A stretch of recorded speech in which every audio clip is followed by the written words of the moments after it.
তো এই বলদ হলো উগান্ডা থেকে আগত, না মানে বাপের জমি মনে করে গর্ত করে ঘর বানাইতেছে। এ তো দেখি একটা আস্ত ডাকাত। আর এইদিকে জমি নিয়ে রীতিমতো গোলাগুলি শুরু হয়ে গেছে।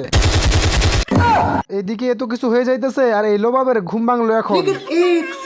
গাইস দেখছেন সামনে গুলি চলতেছে আর এই বলদের কোনো রিয়াকশনই নাই। বাপ রে, এই বলদের আবার এত সাহস। তো এই দুই বলদ এখানে টাকা ভাগ করতেছিল, তখনই এই চালাক খরগোশ এসে এই দুই বলদের টাকার ভাগ নিতেছে। তখনই কালা চশমা পরে একদম পুরো ভাব নিতেছে। আমার ভুল হয়েছে, ক্ষমা করে দেন। এই বলদ পিঙ্গুইং এর ঘর ভেঙে যখনই বোম হাতে নেয়,